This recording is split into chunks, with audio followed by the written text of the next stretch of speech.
welcome back to a brand new episode of We Everywhere, baby. I am your host, Nadia, and as always with me is Marvelous. What's up, everybody? We are back, guys. We took a little mini hiatus. Please forgive us. I feel like every episode we're begging for forgiveness. We're at our audience's mercy. Just get used to it. Welcome to We Groveling, baby. Where we just sit around and beg for forgiveness. I grovel. That always reminds me of Lion King. When he's like, my lord, I grovel at your feet. Yeah, guys, you know, life. What are we going to do? What are we going to do? We're still here. We still have a show. Please don't leave us. We promise we will still pump them out, you know, regardless if it's a Thursday or not. You're still going to get your show, all right? Shut your crying. I'm talking to you, Dustin. We're messing up his routine. I know. And that's the one that bothers me. When people are like, hey, was kind of expecting that today. Yeah, I know. So we definitely do feel bad about it. We're trying to be, you know, keep you on your toes, give you a surprise. Maybe you'll get this on a Tuesday. Man. You never know. But here we are, and we have a show with a lot of content today because we're a little backed up. There's been a lot of things that have happened. Obviously, we celebrated Turkey Day. That's right. You know, it's happened. Yeah, it happened. We ate. We are full. We ended up going to my parents' house. It's always tricky for us on Thanksgiving because with Christmas, it's really easy. Christmas is kind of like, in a sense, a 2-day event because you got Christmas Eve and you got Christmas Day. Mm-hmm. And luckily for us, your parents are more of a Christmas Eve celebrators, and my family is more of a Christmas Day celebrator. Yeah. So we tend to split it up.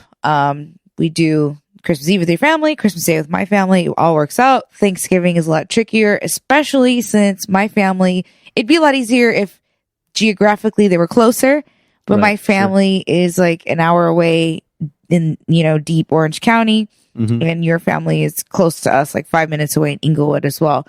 So, we ended up going there earlier and leaving a little bit earlier. And then we headed to your parents after for a dessert and a nightcap.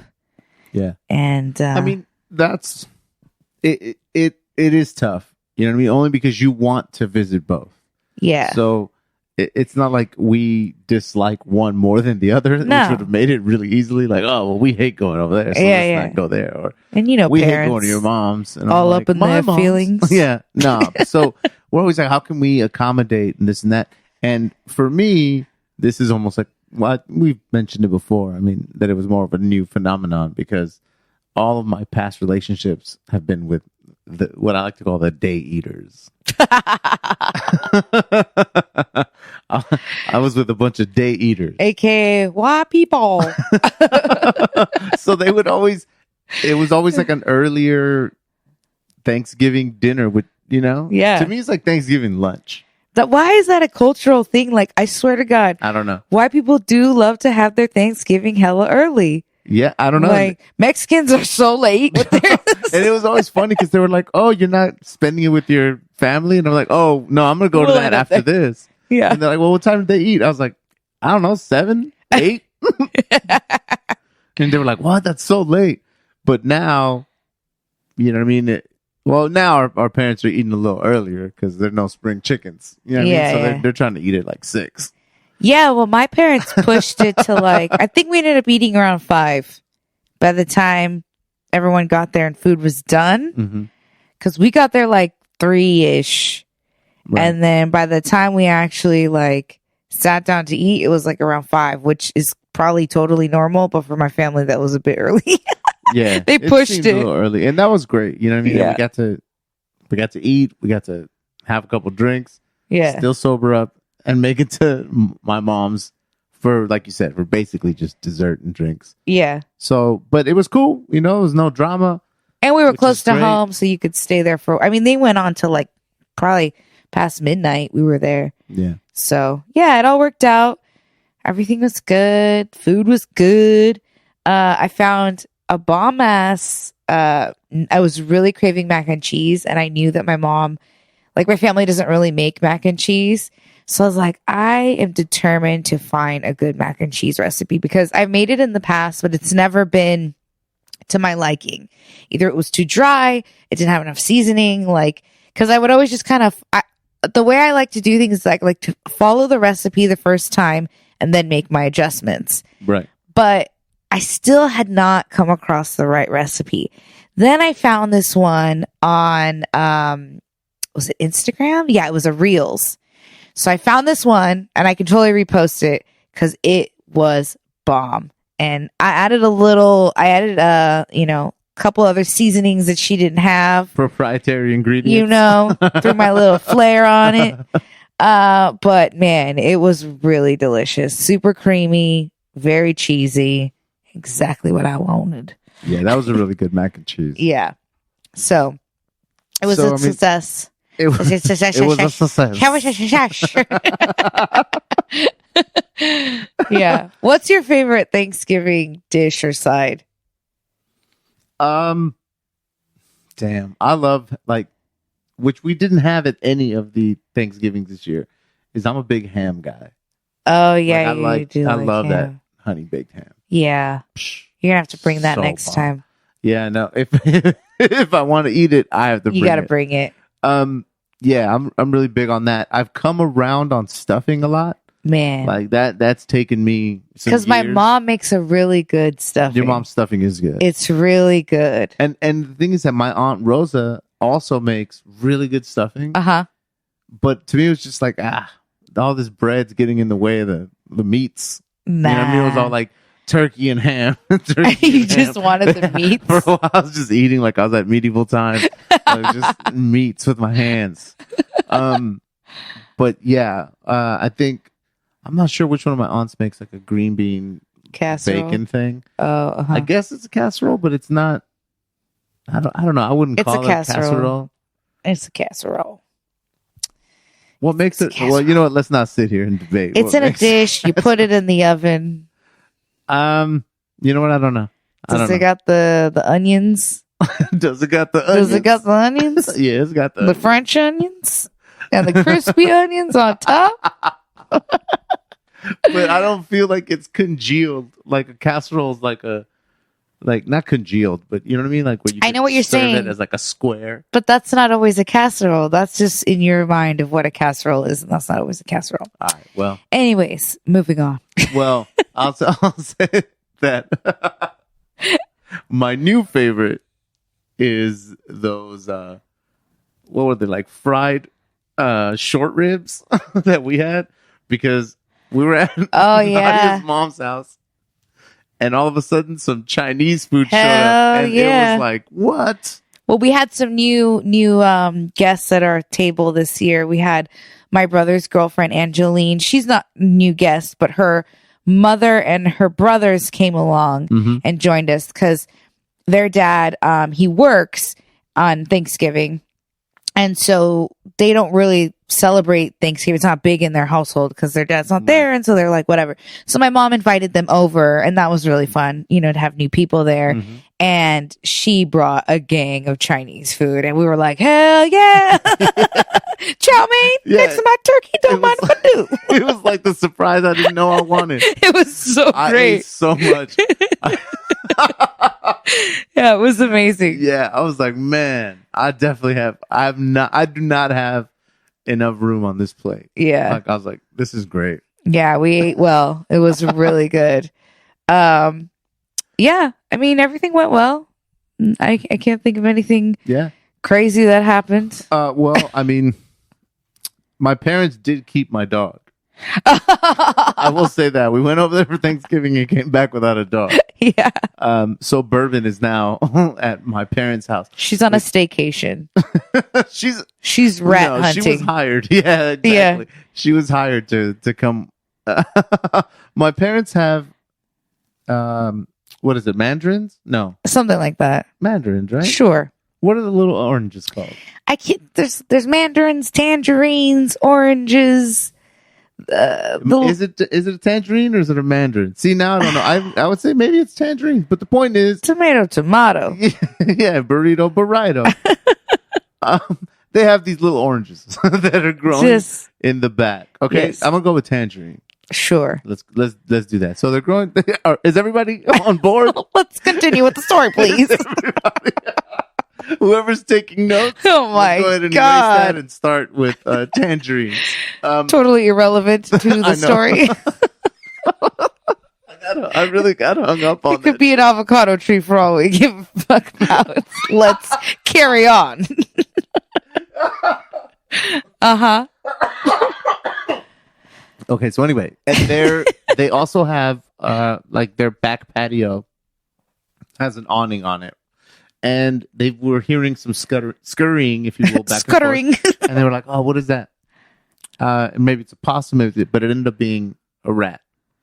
And my dad was like, now determined to catch it because it was crawling along. I think it's got like the cable line or some kind of line that's hanging in the back. So my dad is on. No, YouTube. It's probably one of his lines of lighting that he's installed in the backyard.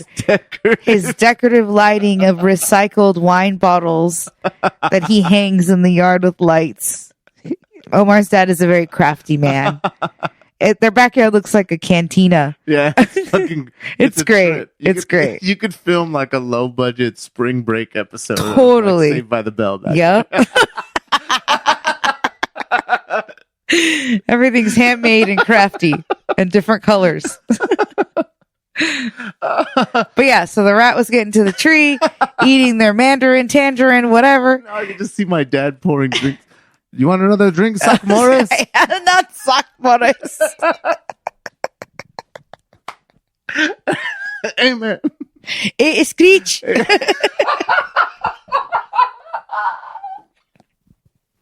Oh my God. I can't go. This story. Oye, está bien buena la Kelly. Oh my God.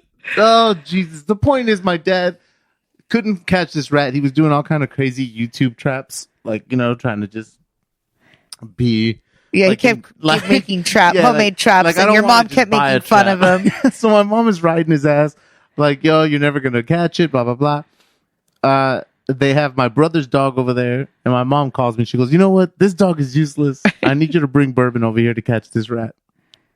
So I'm like, whatever.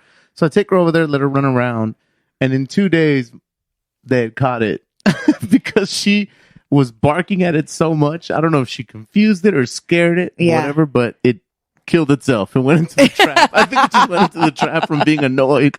It killed itself. It's like this dog won't shut the fuck up. I'm just going to kill myself. I'm just trying to eat some peanut butter over here. Wash it down with some tangerine mandarin.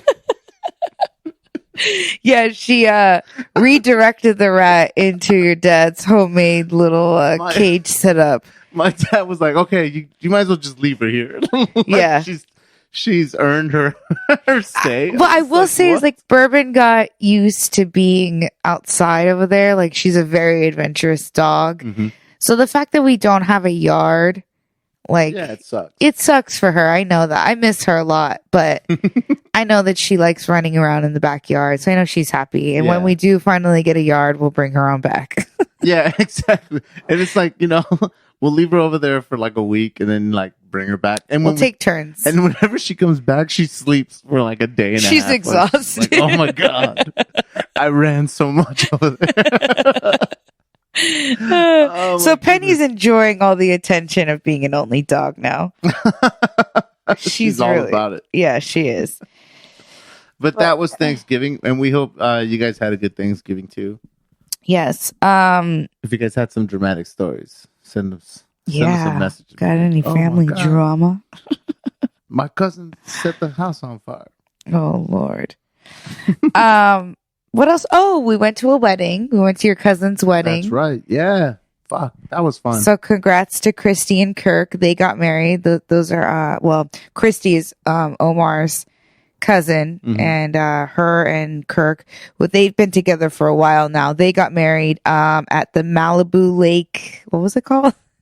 Malibu Lake something. Resort Beach. Beach Lake. Beach Club. It was the Beach Lake Club. It was coincidentally not in Malibu. It was in Agora Hills. Yeah, no, exactly. But it was called Malibu Bake. Malibu Bake. That was me. Malibu Lake something or the other. But the point is, it was a really nice venue. Really cool. Mm-hmm. Oh my dad! What? When you're driving into the place, it said it like over the entrance. Yeah. Malibu Lake, whatever. And my dad's out there and he's looking at the sign. And it's spelled Malibou. So that's obviously different than Malibu Beach. Yeah. And my dad's like, "Hey, that shit is spelled wrong." And I was like, "Yeah, I know." And he goes, "Where's the W?" I was like, "What?" I was like, "Dad, what are you talking?" Oh my God. There's no W in any W. of the spellings. He's like, "Oh, okay." Literally, he's like, "Whatever." He probably meant the U, maybe? I don't know what he meant, but it would just make me laugh so hard. And so I was just like, "What? So have you been saying Malibou?" Malibou. Malibou. But yeah, that was. Oh man, that was a really good time. Was it? So it was like an hour away. Yeah. And I decided to be the DD. And, I'm just kind of like on this like no drinking thing right now, just trying to cleanse myself. And so I was like, oh, screw it. I'm not drinking right now really anyway. So I'll drive, your family. Yeah. You were like, it's your family. Like, yeah, because that Uber ride was going to be hella expensive both ways. And we were like, you know what? I'll just drive. So I ended up driving Omar's parents and his brother.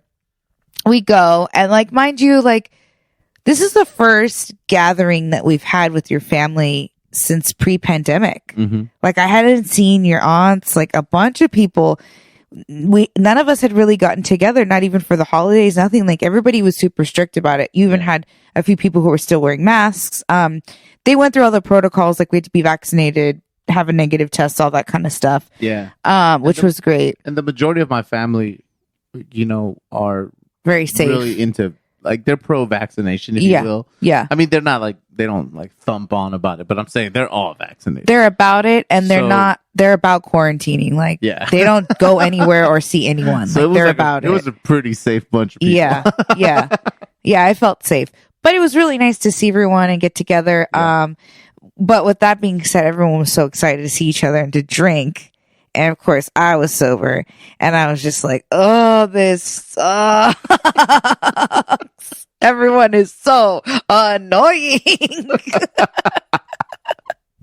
Because I'm usually one of the drunk ones, so I don't notice how annoying drunk people are because I'm drunk too. At one point, you were like, normally I feel like I would be going along with this. Yeah. She goes, but because I'm not there, this is not working out. Oh, it's like, so annoying. And then you guys are hella disrespectful. They put us in the back table, the back corner. Good call. Table 16. Table 16 in the back corner. Always put your loudest guests far in the back if you know what's best for your wedding. Because you guys wouldn't shut the hell up. I mean, there was like speeches happening. You guys are cracking jokes. I'm like, shut up. Just mad disrespectful. And just dumb shit to make each other laugh, having nothing to do with. Remember, Mark was like taking apart the freaking flower arrangements. Do you like this flower? Do you like this flower? Wow, look at this flower. And I'm like, stop taking it apart. You guys are driving me nuts. He literally was taking them out of the. Oh my God. But it didn't really matter because Mexican weddings, you take home the centerpieces. Yeah, that's why They don't stay. That's what they're like yelling at them. They're like, "Don't mess those up. We gotta take them we're home." taking that. I was like, well, I'm not taking that one anymore. Now that all your fingers have touched it, those flowers are gonna last one day. Oh my goodness! You know what's crazy is this is the first wedding that we've been to that we're not both drinking. Right. You know what I mean? That was like probably the only ever event we've been to. Yeah. And to be fair, it was so early. Yeah, it was an early wedding. Like we thought, we're like, well, how long is it really going to be? Like, you know what I mean? It's probably early because they didn't want to pay for the whole night or whatever. Right. Like, it's understandable right now, especially who's going to come. Whatever. We were doing all this like wedding math because that's what we were. Yeah. That's what we've been doing lately. So it was like, we'll probably be over by like 8 or something. I somehow I thought it wasn't going to go on. And it went on for like a while. It was, yeah. So it was like a really good time. I kept going up to the bar and ordering, and they kept telling me like, "Man, you guys drink." It's like we're out of the stuff you brought, so we're opening our own bottles now. Dang. Like, so whatever liquor we the family provided, we went through it. Dang. Like I think almost before dinner.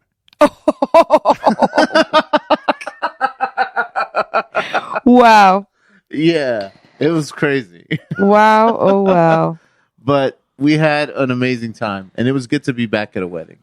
Yeah, I love weddings. Remember when your cousin stole 36 boxes of the macarons?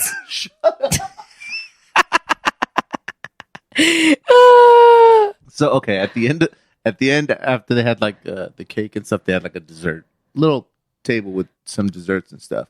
And one of them was a ton of boxes with 2 macaroons each. Macarons? Macaron? And this was my fault. And that's the only reason why I'm talking about it, because it was my fault. I walk up to the macaroons and I'm like, all right, cool. And one of my younger cousins is standing there with me, and he sees me grab one. And then I'm like, well, you know what? I'm a fat ass, so I'm going to take a couple. Like, so I took like 3. 3 little boxes, and I brought them over, and I put them on the table with you, right? But he was like, oh, yeah? And I was like, yeah. And then I just guess he decided to start topping me. And before I knew it, he was just running back and forth to the car. Him and his little sister. We were laughing. We're like, look at this guy. Like, what's up with him? And finally, his mom comes up, and she's talking to me. And I'm cracking up because I'm kind of drunk, but I'm laughing. I'm like, yo, your son keeps stealing macarons. Like, they're running out of style. Like, what's going on? And she's like, really? I'm like, yeah, it's the funniest shit. I'm laughing my ass off. And he comes up and he like freezes. He sees her and he freezes. So already you blew it. Because you're already like, oh shit, I'm doing something. And she goes, hey, how many of those boxes have you taken? And he goes, 36. Like, what are you doing, bro? 36. The fact that they sat there and counted them too. I don't know, 36? Like, what's wrong with you, man? And he goes, dude, you told on me. I'm like, you told on yourself. I was like, I might have said you were going over there, but you could have said 5. Oh, God. Oh, my goodness. Kids. It's just the dumb shit you do when you're a kid. I wonder if they're still eating them. Yeah. They're probably all stale now. Shit. They're like, you eat all of them now. Those macarons never last that long. They get crusty. Judging by his mom, I wouldn't doubt it if she had him put them back. Yeah. Because that's even funnier. Oh, look at that. Synchronicity. Synchronized ums. What else you want to talk about? We watched a few things. We watched I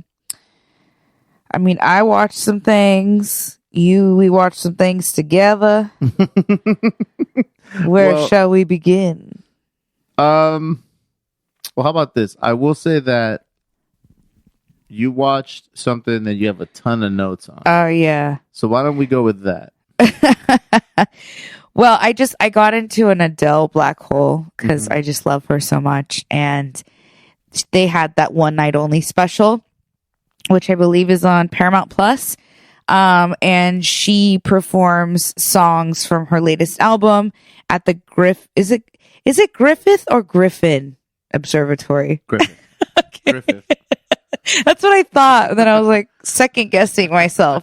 Right. Okay. At the Griffith Observatory, and which is really cool. I've never seen anyone perform anything there. Have you? I mean, I saw when the Transformers landed. Oh, they did that? That's cool. No, just in the movie. Oh, in the movie. I was like, wait, what? They had a special there? Optimus Prime was up there, and he was like, listen, Shia LaBeouf, we need you to get the Allspark. I hate you. No. Well, anyway, she performed in front of it, and it was really dope because they did projections onto the observatory. And, you know, it's obviously elevated above all of LA, so the views are amazing. She did it at sundown, so it was just so beautiful. And then she had a whole live orchestra. That's tight. And she sounds amazing. And so it was just a really cool special. I mean, the whole audience was filled with her closest friends, which were like Melissa McCarthy, Leonardo DiCaprio, Gabrielle Union, Dwayne Wade. I mean, Lizzo. I mean, the whole audience was jam-packed with celebrities. Her homies. Yeah. Tyler Perry, Nicole Richie. I mean, it was just packed. And, you know, her closest homies. Yeah, you know, just the homies that come over every once in a while. Yeah. So they all were there, and she performed. She sounded amazing. And then in between the performances, they showed outtakes of her interview with Oprah in Oprah's Garden or whatever. And she talks about, you know, her album and her divorce and inspiration and all that kind of stuff. And so if you're an Adele fan, it's a really good special. Her voice is flawless to me. You know, she's always had such a soulful voice, even at a young age. And it's interesting because she had vocal cord surgery, or so. I don't know if it was like exactly, I believe it was vocal cord surgery, but she had some sort of surgery near or around her vocal cords. And I feel singing like polyps. I think it was polyps. Yeah. And I feel like after that surgery, she sounded even better. I don't know. There's like more clarity in her voice or something. She sounds amazing. And her new album 30 has been on repeat in my car. Like, I already know all the songs, all the words. I am about it. I highly recommend you check it out. And she looks amazing. She's been working lately with Anthony, Bourdain. No. No, Anthony Nguyen. I think that's how you say it. Or is it Nguyen? Don't ask me. I know. Sure. I always mess that one up. It's got an NG? It's got an NGY. But I think the real pronunciation of that, most people want to say Nguyen, but I think it's Nguyen. I think that's how you properly say it. But anyways, let's just leave that shit there. Now, you know, I don't want to disrespect people in their last names. So I know what it's like. So I know what it's keep like. Trying to say it. You know, just correct and move just wanted to say this is how it's spelled. This is how I think you should say it. Please correct me if you know the proper enunciation. Tender voice notes. Yes, please. But anyways, he's friends with Eduardo. Our friend Eduardo, he is an amazing makeup artist, and she's been using him lately, and her makeup has been chef's kiss. Flawless 10 out of 10. Makeup, clothes, singing, performance, music, all of it. Loved it. I mean, check it out. You would do it, obviously, if she called you, right? But I would do it. Are you kidding? I know. I mean, are you kidding? That's what I'm saying. That's not the question. The question is, do you have kind of like a visualization of like what you would do for her? Yeah, but it's similar to what he does, because her look, and I think what looks best on her is what he's doing for her. Yeah. That's tight. I wouldn't change much. Like, to me, this is the best she's ever looked. She had another artist that she was working with too, Michael Ashton. He's really good as well. But there's something about the way that Anthony does it that is just, that liner is just perfection. All of it. It's just like, oh, I could just stare at it forever. So yeah, She looks great. It was an amazing special, and I was about it. And then I went into like this whole Adele black hole, and I was like watching YouTube videos about her life, and like, because I get like that. Like once I get obsessed with somebody or an album or something, I just dig in deep, and I'm just like all into it. Like I'm Googling, I'm researching. I'm like, where did she grow up, and what school did she go to, and like all this. Like I watched all these documentaries on like unofficial ones on YouTube and all this stuff. Yeah, and then so you get to run and be like, I think I get her. I Yeah, understand. yeah. No, for sure. I mean, that's what you should do. You know what I mean? If you like, If you're a fan, you know, invest and check it out. Don't become a fanatic, but don't lose your mind. That's, the Woo used to say, "Y'all be a fan, don't be a fanatic." But yeah, I watched that. That was really good. What else? Well, we watched. What? So we watched a movie on Netflix called Red Notice, and I'm only mentioning it because we were cracking up. So, oh yeah, Red Notice is the new movie with The Rock and Gal Gadot. I'm not sure how to say her name. Gal Gadot. And Ryan Reynolds, right? Mm-hmm, mm-hmm. So it's an action movie. You know what it's going to be. It's going to be The Rock. And it's Ryan a Rock Reynolds. movie. It's a Ryan Reynolds. Which both play themselves in every movie. Yeah. It's them being them. It's very similar to me. To me, it's a movie back in the day called The Rundown, where The Rock was like a bounty hunter chasing Stifler. Uh-huh. Damn, I don't know his name. But, the guy that plays Stifler. And it's the same kind of deal. Yeah. You know what I mean? So we knew what we were getting into. And it's good. You know what I mean? It gives you the action. It gives you the jokes. It gives this and that.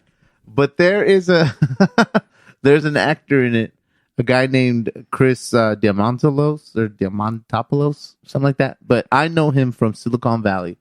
And he played a guy named Russ Hanneman, who was like a billionaire. Oh, yeah. This guy. Yeah. Okay. And in this movie, he plays a bad guy named Sottovoce. Oh yeah. And he's supposed to be this like menacing guy that chokes people to death. Yeah. But the voice that this guy decided that he chose to use was so funny to us. It was like Dumbledore from the first or second movie. Yeah. You know what I mean? So Harry, where is the diamond? It was so funny. We were tired. The Chamber of Secrets has been opened. Look at you, choking and everything. Just killing me. I wanted to be like, yes, Minerva. Yeah. If you guys watch it, listen to his voice and then listen to Dumbledore. But only the Dumbledore in the first few movies. Yeah. Because they switched him up. Yeah. But, oh my God. Yeah, she was so funny. Taking us out of the movie because it was just too funny. Because, sometimes you'll watch a film and you'll be like, why are they making that choice? Yeah. Which is often said with any time that I'm watching anything with Nicolas Cage in it. It's like, why are you choosing to do it that way? And it was so funny. So if you guys haven't seen Red Notice and you want just like a quick, loud action movie, check that out. But man, that voice. Yeah. Woo. Speaking of fucking Dumbledore. Uh-huh. Let me switch over to some Potter news real quick. Right? Okay. Because as we said in the last episode, and maybe even the one before that, but it's Harry Potter time, so we've been going through the movies and stuff. Mm-hmm. But this week in Potter news. If this episode would have come out when it was supposed to, if we would have done it, it would have been like, hey, coming up. But now it's already happened. By the time this release has already been out. But there is a show that's on TBS and Cartoon Network. Okay. And it's called The Hogwarts Tournament of Houses. Oh. Okay, and it's like a quiz show. You've seen it? No, I haven't seen it because it just aired. So I think, but like I said, by the time we get to push this episode out, I think maybe just only one episode will be out. Okay. But it's like a quiz show, and it's like and this one was like Gryffindor versus Hufflepuff or something like that. Mm-hmm. But it's hosted by Helen Mirren. Oh, okay. Yeah, and it's supposed to be like a big extravaganza, like with actors from the show coming in and like doing video questions. So it's a bit legit then. Yeah. Okay. Yeah, that's totally. I'm into it. So if you guys have TBS or Cartoon Network or cable or know where to find shit online. Wait, like so me, right? You can go ahead and watch that. If you know those secret websites that we cannot share. Websites that we don't know about. Well, I mean, since we're already on Potter news, what about this Harry Potter reunion? What's the deal with that?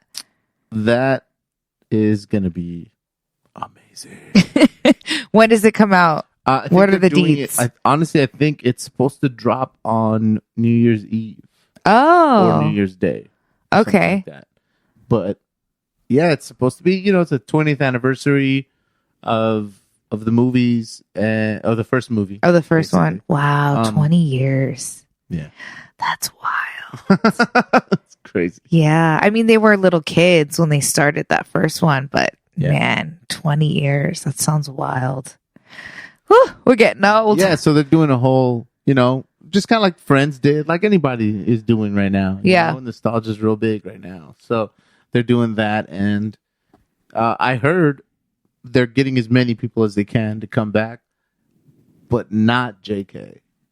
Oh, she's not down. She's not. I don't know that she's not down. I think that Warner Brothers is not down. Oh. Because of her remarks. She's been having a lot of issues with like the LGBT community plus community. So it's kind of shitty to be like, yo, you can't be part of of the thing you created, but at the same time it's like, well, you did sell us the rights, so we kind of own it now. We can do whatever we want. We're not really vibing with what you were putting down. So there goes that. But I don't know. I mean, I'm excited about that shit. Like, it should be fun. Like, it's always good just to be like, do a catch-up sesh or whatever. Yeah, I'm into it. That'll be exciting.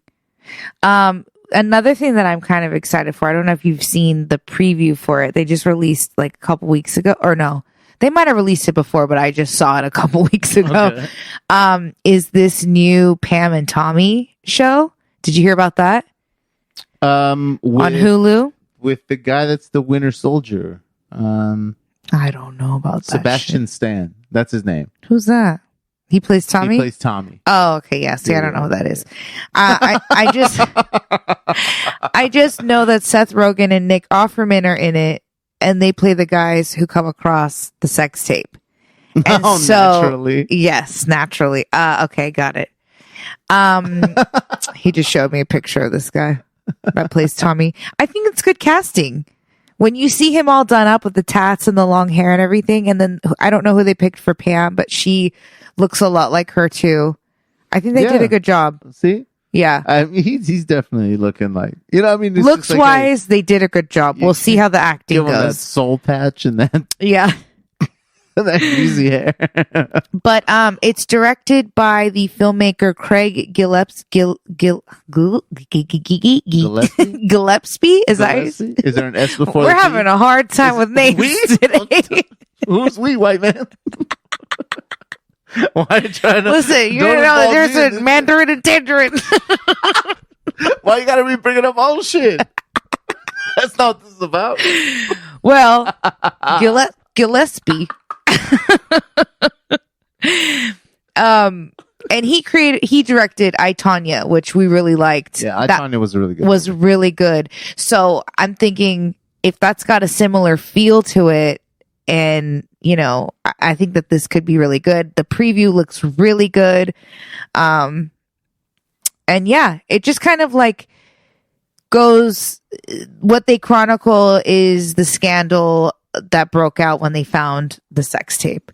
So that's the part of the Pam and Tommy situation that they follow in the show. That's the girl that's going to be Pam. Her name is Lily James, and she doesn't look anything like her there. But after the makeover, she looks like it. Yeah. See, you're not really familiar with either of these actors. One, because you're always hating on Marvel movies.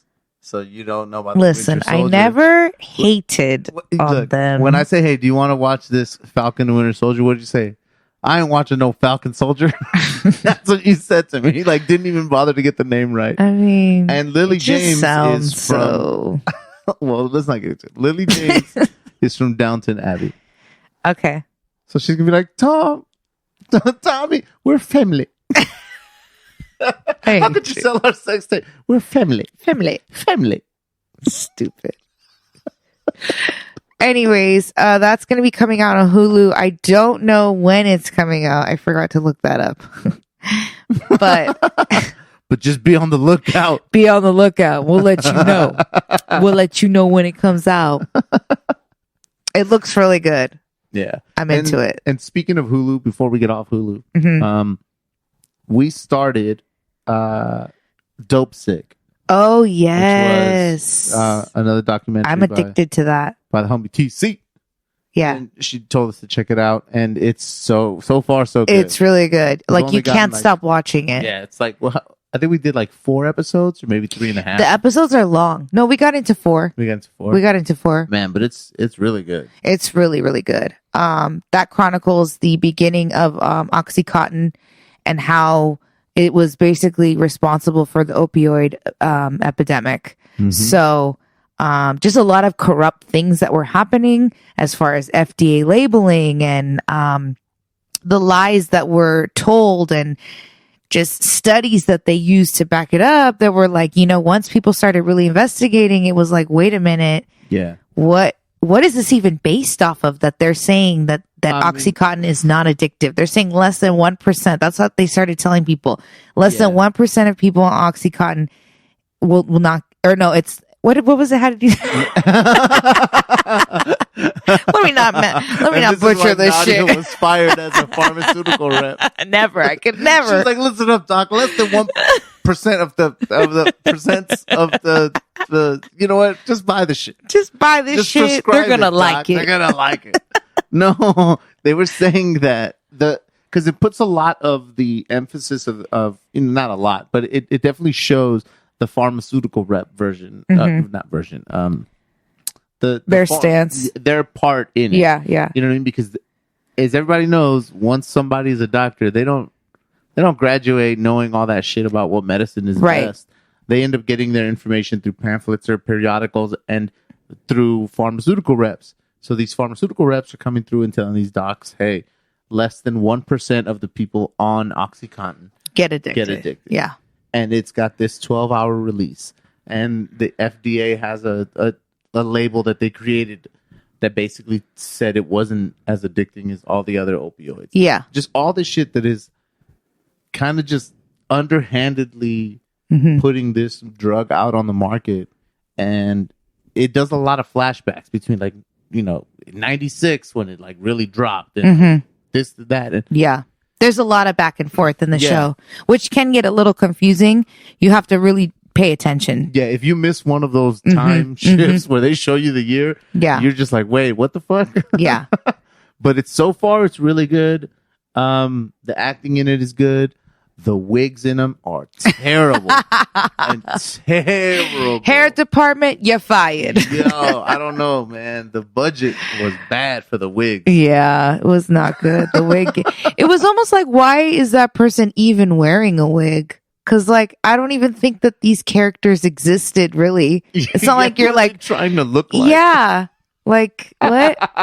Because it's based on a book that chronicles that, the rise of the opioid epidemic or whatever. But there's certain people in it, the Sacklers that run, yeah, they're all real people. Those are all real people, I guess. But the sales reps, yeah, why is the sales rep got a wig? Yeah, it's weird. Those Sacklers, though, man, there's that's an evil family right there. That was tough. And they, to this day, will not ever admit that they were a part of the opioid crisis. No, it's bad business to say. Yeah. Yeah, that was us. Yep. It's tough. And and they made millions. Yeah. I think actually billions. Yeah. They paid out in settlements, I think, too. And they're still okay. Yeah, this isn't groundbreaking information. It's just when it's presented to you in the narrative, you go holy shit. Yeah. Well, it's all the details that we didn't know of how this shit really went down. Plus, you put Michael Keaton in something. Man. He's going to blow you away, man. Great actor. Love me some Michael Keaton. I'm really interested to see his turn because, like I said, we're only on episode 4. It's happening already. And he's already starting to go through some stuff. So, yeah. woo, I'm excited. I am excited. Yeah, definitely check that out. Dope Sick. It is on, what is it again? It's on Hulu. Hulu. That's right. And it's a limited series, or how many episodes? I don't know. Okay. I don't know, because I don't want to move forward, because if I like look at the list and maybe I'll read some we shit, just jumped in. I'm like, I just don't. Yeah, I'm gonna just let it. Didn't look ahead. We're on the journey. Yeah. It's a good one. Let us know if you guys check it out and what you think. And again, if you guys have any other show recommendations, send them our way. It's funny because I was talking to another friend and we're both kind of like in this lull of shows. Like, we're looking for recommendations right now, like I finally got back into Insecure because I didn't finished that last season. So I'm wrapping up the last season of Insecure, which I love. And that is the final season, which is a total bummer because it's a great show. But that came out a while ago. I'm finishing that up. I'm trying to think what else that we're kind of watching right now. We're obviously watching Dope Sick, but we need more shows. So. Right. But it's also finding a show that you like, that you're like, oh my God, I want to keep watching. Yeah, totally. Because there's been a lot of shows that are recommended, but like we'll start them and you'll just be kind of like, eh. You know what I mean? Or they go on so long that you're just like, I can't keep this in my head anymore. Like a really good show we were watching was called Orphan Black. Right. And we got like 3.5 seasons into it, and it's so intense. You're just like, this is so dense. Like, yeah, my brain hurts. Yeah, you're like, I'm gonna need to take a break. And then we started watching another show called Fringe.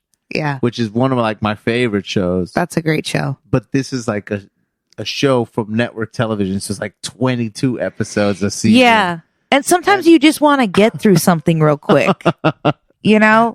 And that's terrible because that just shows you how our attention span has changed. I mean, as a society, like people, yours. I know. But it's kind of like, because Fringe is older and there's so many episodes, and same thing with Orphan Black, I know it's always going to kind of be there. Yeah. So I'm kind of like, yeah, I'll get to it when I don't have anything else to watch. Unlike the new shows that disappear. Okay. I don't know how long they'll be here for. Oh no. No, it's more of like what's happening right now, what's hot right now. Let me keep up with the now, Shut up. Well, something that's been in very much in the now was that Dave Chappelle released his documentary. That if you guys have been following any of the Dave Chappelle stuff since he dropped The Closer, that special, you know that he got into some situations. Some people say he's canceled. He says he is, and he doesn't care. Blah blah blah blah. But then he also, I think his fan base is too big to get canceled. Well, I mean, that's really what we're gonna end up finding out now, right? Because he made a documentary about all of these shows that he threw in a cornfield or whatever out here at his buddy's spot in Ohio, Yellow Springs, Ohio, and he made a whole documentary about it. And in one of those like Instagram short videos he put up, he had mentioned that he made the movie. A bunch of people invited him to a bunch of different film festivals to show it. And then after the special and all of this controversy, they started disinviting him from all of those film festivals. So he's like, and now nobody will touch this movie. He goes, so fuck it, I'm just going to release it on my own. And he started screening it in like arenas and stuff like that. That's just what that is people being afraid of controversy. The minute any type of controversy touches somebody, they drop you. It's like, oh, we can't be associated. And and I mean, and it's their prerogative to do so, just as it was his prerogative to say what he said. And, he knew he was going to catch something. But without getting into like any of that part of it, we got to see it. One of my cousins, I guess she's more alert online to when shit's popping off because she's younger than me. So she was like, "Hey, do you guys want to go see this?" She actually bought tickets to go see him in Ohio. I know. And her boyfriend took got themselves ready, packed up the car. We're going on a road trip. We're going to see Dave Chappelle. Woo! And they're driving their ass from here over to Ohio. And then when they got to, I think, St. Louis, Missouri, she got an email that there was a COVID outbreak Yeah. and they had canceled the shows. Yeah. So it's Bummer. It's only fitting that she would be the one to find this documentary like when Yeah. it's screening. Like, Yeah. So we got to go with her and watch that, and I got to tell you, it was really good. Yeah. I really liked it It was too. a great little documentary. Yeah.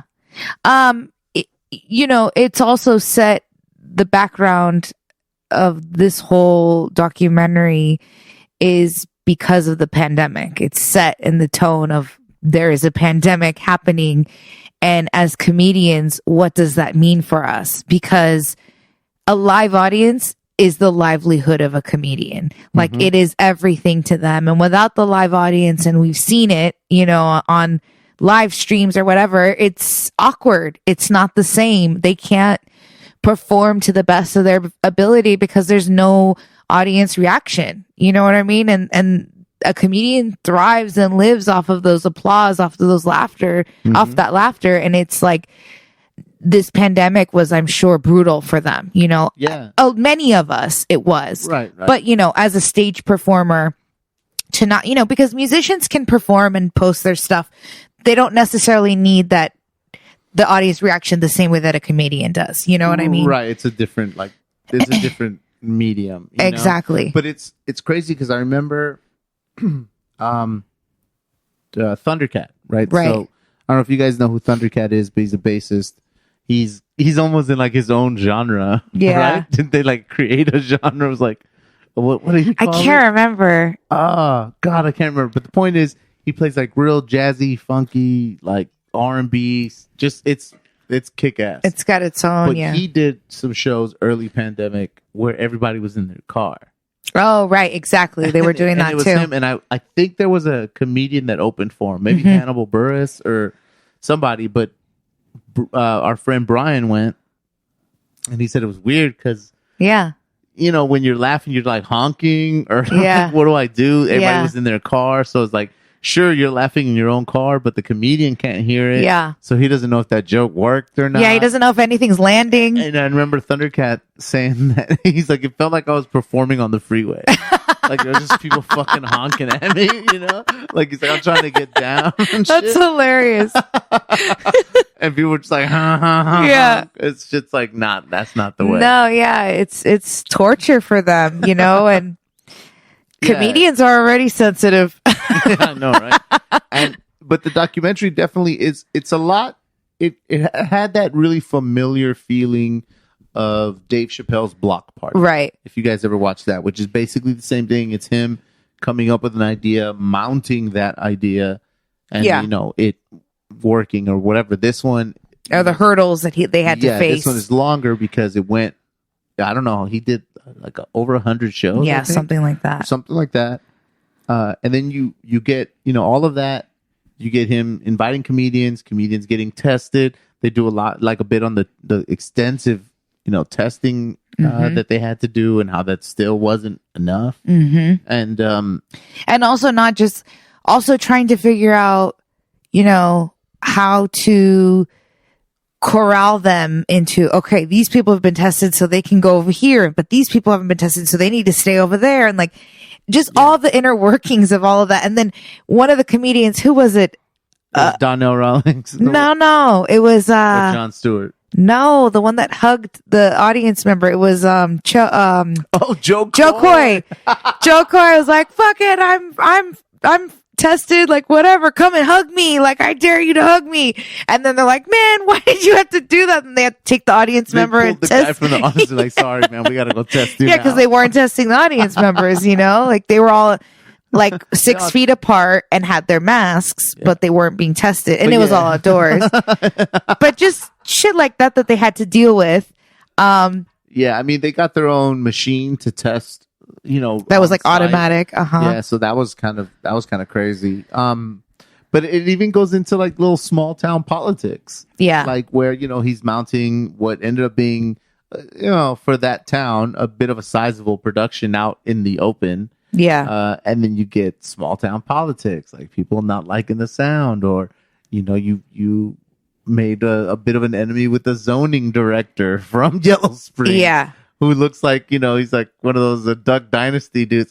Like, it was really good documentary. Like, it's got jokes. It's got a lot of heart in it, Well, yeah, because also all the while there's also Black Lives Matter movement that's happening in the background during the filming of this documentary. The whole George Floyd situation happens. And so they tackle that and they talk about that. And, Dave gets real about that. And he's also he's much more serious these days. I feel like he's not sitting there cracking as many jokes as he used to. And he kind of curates the show and hosts the show and brings his friends on to do the jokes. Yeah. But he's more addressing the issues and getting more real and serious about people. But the thing that's great about Dave is that he's such a good storyteller and he's so authentic that people listen. You know what I mean? Like, people are ready to hear what he has to say.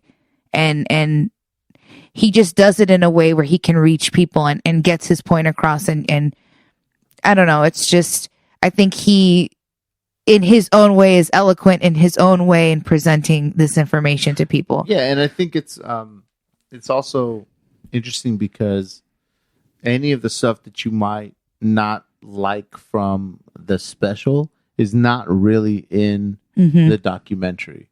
Like, I'm not sure if that was like a last minute edit where they might have cut anything that was, yeah, who knows, transphobic or, in that light. Right. Because it's not really in there, or at least I didn't notice it. It just came off kind of like a feel good, like vibey kind of situation. We brought a lot of money into that town, got a lot of people out into nature and stuff. Yeah. And I don't know if you get a chance to see it. I definitely think that you'll enjoy it. Like, who knows where it's going to be, because I don't know anyone that's carrying it. Obviously there's So was that a limited time? Yeah, that was like a thing. Like, you couldn't even buy it. We saw it at a movie theater, obviously, but you couldn't find it. Like, you couldn't go up to the marquee and shit and just pick it out. It was only through this special engagement link. I'm sure they'll end up throwing it on Netflix or something eventually. Well, I don't know. Why? Because half of Netflix was, Yeah, but they had his back though. I mean, yeah. I mean, in the end, they had his back. So we'll see. I mean, we'll see what he does, and if he's smart, I mean, he just keeps distributing it on his own to like small places, where the ticket might be a little bit more expensive than normal.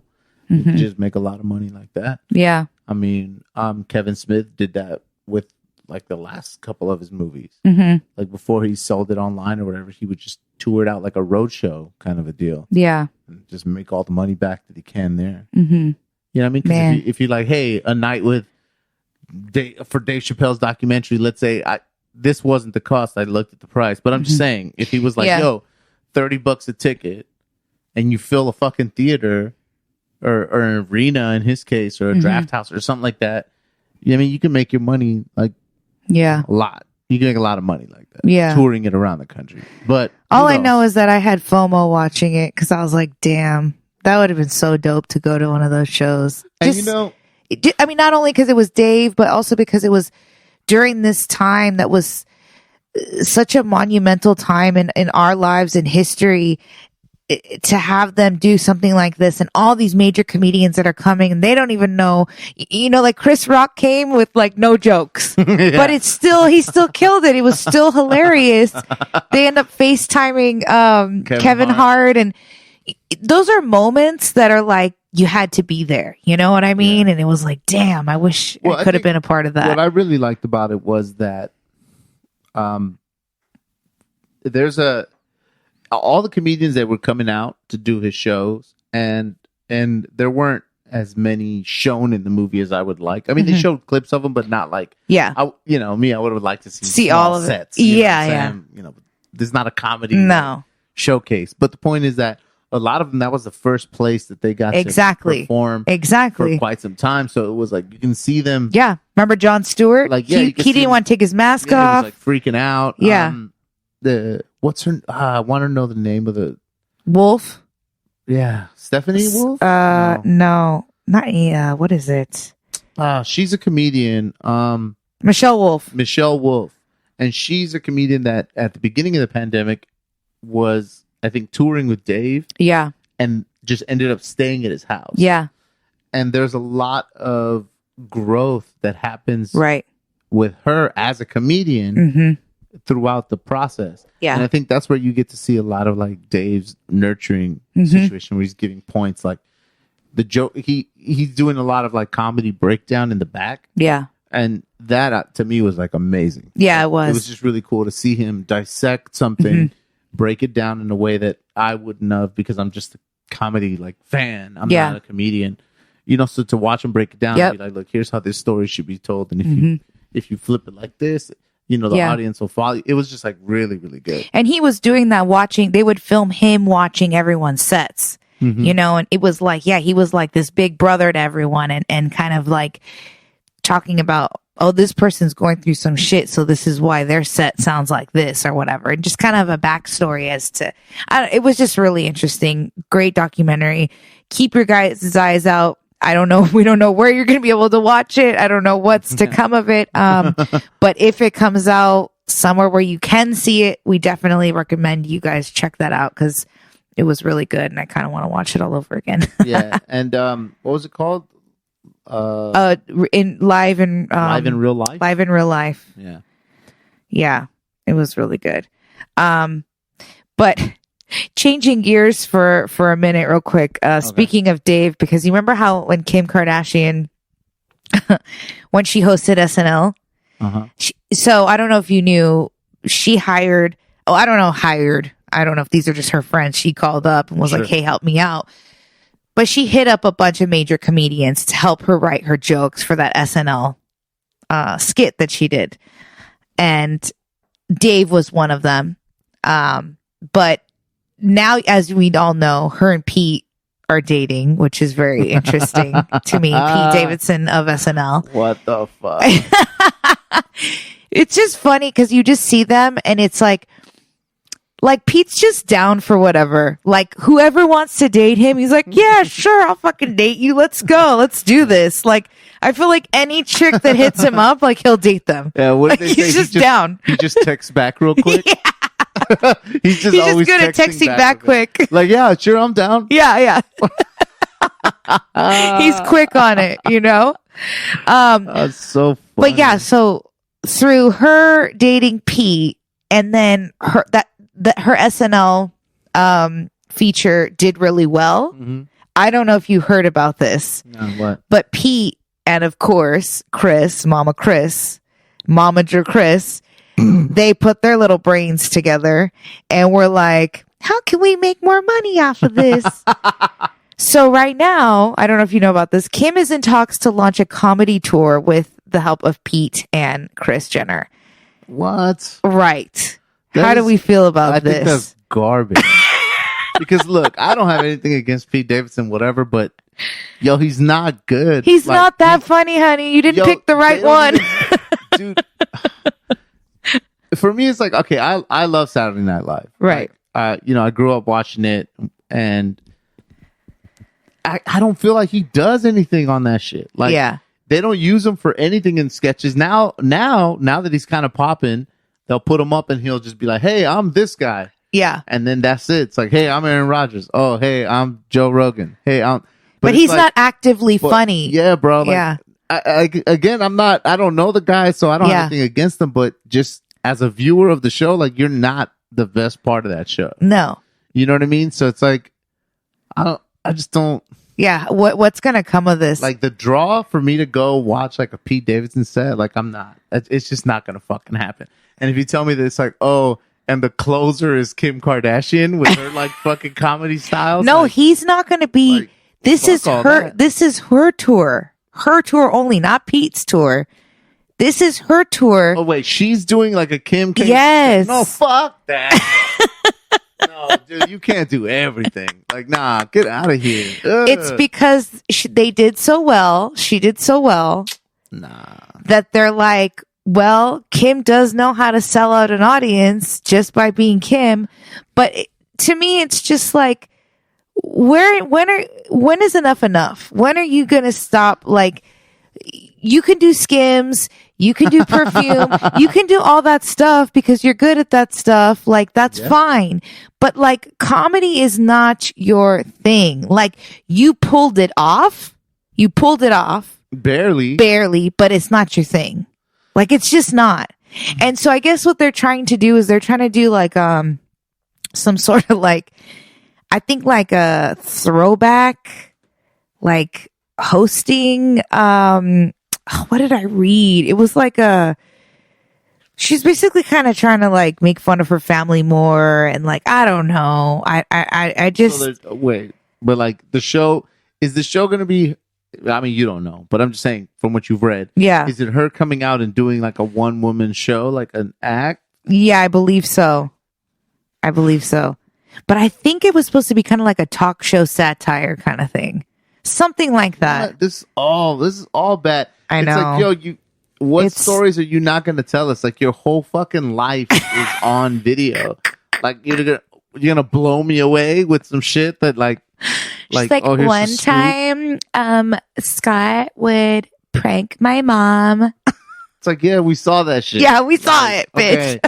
Oh my god. Yeah, I know. Sorry to end on such a horrible note. No, and it's like I said, like, but I was just like, what is this about? Come on. And it's not even about knocking the hustle. Like, the hustle's fine. Like, yo, if you got people that you can bank on their money, then yeah, what's gonna make you stop doing that? It's about integrity to me. It's all integrity. It's like, I mean, that shit went out the door, yo. It'd be true, I guess. From the fucking get-go. I guess. Like, it's... I don't know. It's just... To me, that's not her lane. I don't see it. I think it's a bit of a joke. I don't know if it's actually going to follow through.